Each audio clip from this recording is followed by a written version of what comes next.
Hey everyone, welcome to Strange Stories, where we explore near-death experiences and supernatural stories from people who've had a glimpse of the other side. If you enjoy our content, please consider liking the video and subscribing to our channel. Without further ado, let's get to the story of the day. I saw and heard my hubby cry and couldn't figure out why. Everything was going to be well for me, and I was fine. "Manuel, I'm okay," I told him. "It's all over." He didn't seem to hear me. I was adamant. He went to get the blood pressure equipment, placed it on my arm, and moaned as the results came in. He tried several times in vain because the instrument produced no signal. I kept looking at him and telling him I was fine. He didn't seem to hear me. I saw him go retrieve a little mirror and place it in front of my nose and mouth, but there was no vapor in the mirror. He tried it several times. I persisted in my attempts to communicate with him, telling him that I was well and that I was not in any discomfort. I couldn't figure out why the mirror didn't fog up, but I was more concerned with calming my husband. I was okay. "Please, Garcinia," he mumbled. "Don't abandon me. Please turn to me. I require your assistance. Listen to me," I was saying. "I'm okay. It's already over." I suddenly realized I was staring at him from a higher angle than I could if I were lying in bed. I couldn't figure out why he was so preoccupied with the mirror and the tensiometer. I was telling him that I wasn't in any pain and that everything was finished, but he didn't hear me. Finally, he came to a halt and cried out, "Garcinia, please don't leave me," an affectionate variation of my name. "What will happen to our son? Oh my goodness." Contrary to my expectations, my husband was a practicing Catholic at the time, despite his reservations, and he remained so for many years afterwards. At that point, I sensed something strange was going on. I was conscious that I was looking at the sight from near the ceiling. I was unsettled. It was peculiar. How could I look at my spouse, who was crying and bending over my body? I kept a close eye on it to ensure that it was me. It was my fault. How is that possible? What was the situation? I wasn't afraid. I was piqued. I looked for an explanation, but couldn't locate one. I looked around, taken aback. I believe I stopped listening to my husband, despite the fact that I watched him crying over my body. From the ceiling, I took a cautious look around me. I noticed the ceiling lamp, as well as the freezies on the closet doors. I was now close to the ceiling and fascinated by the situation. The closet with 3 doors was to my right. I could see the top of the door's surface. It was dusty, and I recall thinking to myself, "Oh, I neglected to clean the dust here."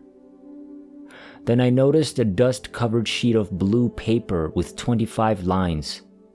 It was a paper I'd looked for but couldn't find.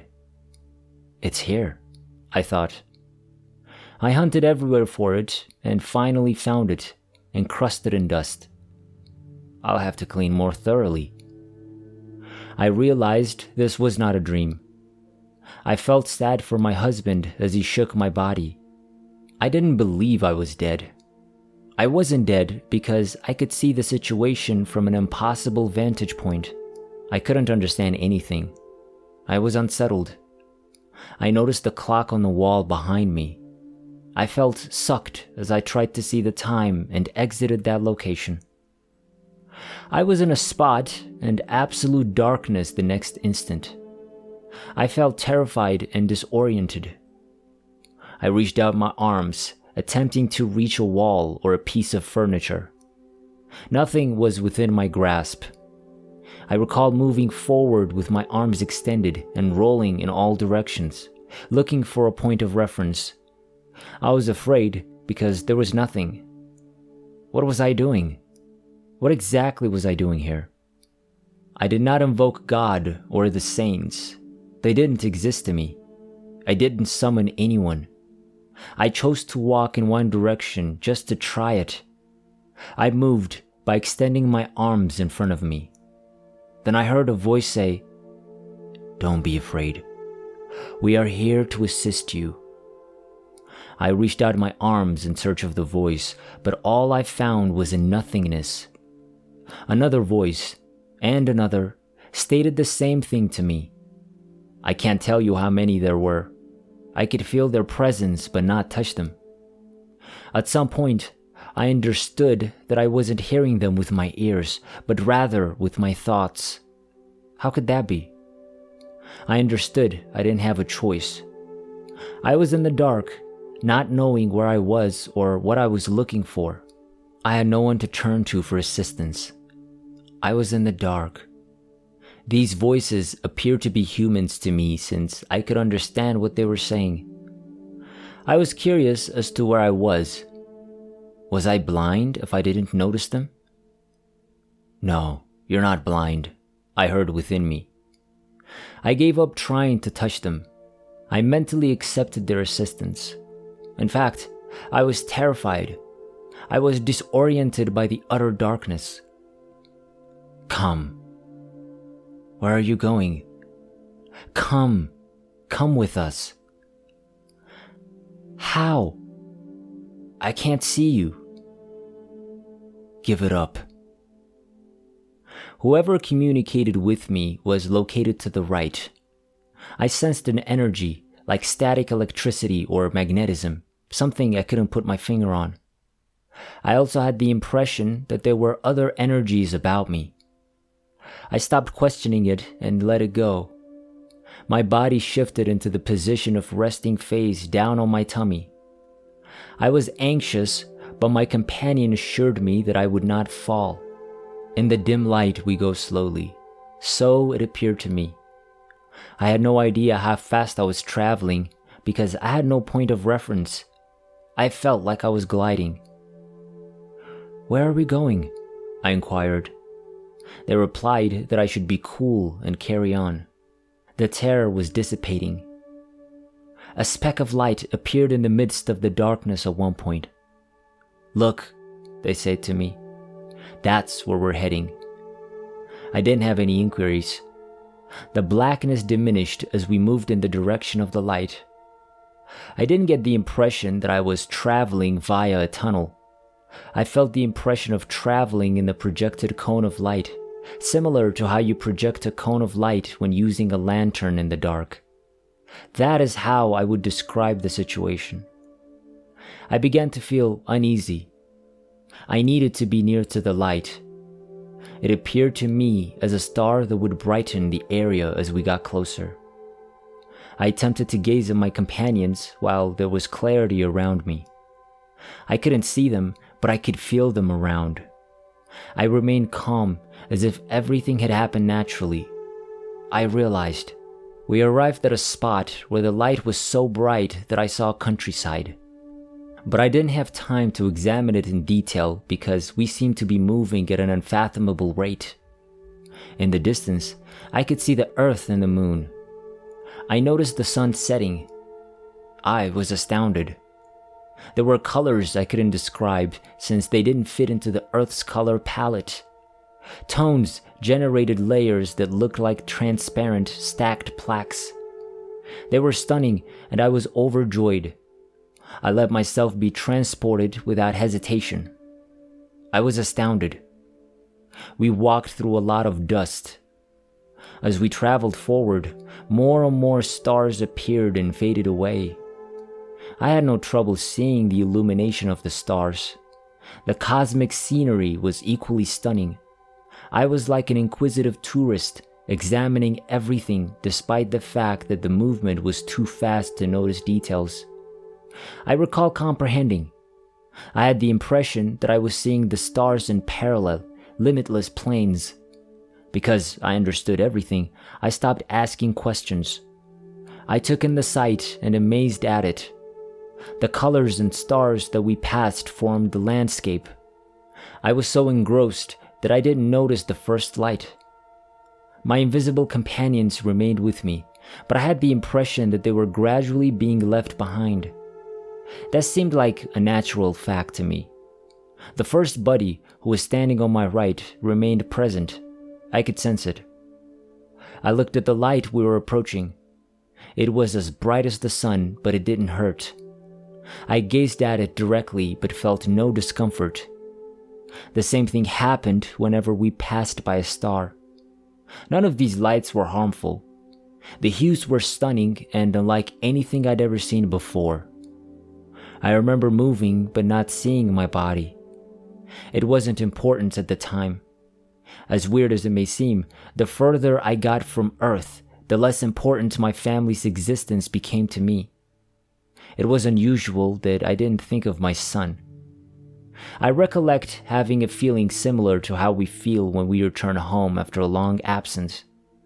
I had the impression that I was returning home. I was at ease and happier than I'd ever been. At one point, the first light made sounds that I cannot describe. The sound came out as a wave, which I dubbed that since it moved like sea waves. It was a wave of light and energy that I can't describe. I was terrified, but my unseen buddy assured me that nothing awful would happen to me.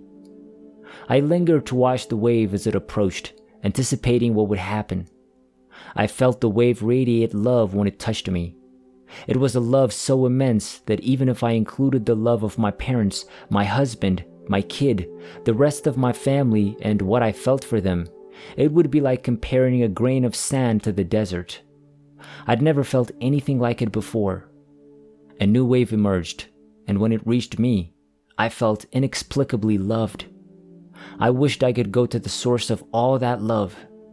I shifted my attention from whatever was around me to the unusual star. I wanted to get there as fast as possible, and with each wave that touched me, I felt happier and happier, as if I were always a part of that love. I believed I was getting near until the light said to me, "Stop." Even if I didn't want to, I did. "You must return." "Should we go back?" "You have to return.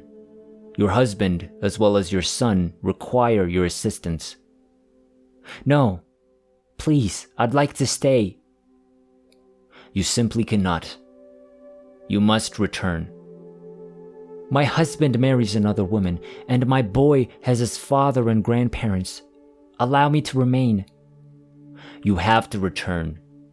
You have responsibilities." "But I'd like to stay. Please, I'd never felt more affection in my life. Please do not return me." "You have to return. You have obligations to meet. Your mission isn't over yet." "Mission? What is the mission? I've already been through a lot, and I've never been bad. Please, please, I want to remain." "You can't. Go back." Everything was gone in the next split second. The agony returned. I breathed, and I found myself on the bed with my spouse, crying with joy.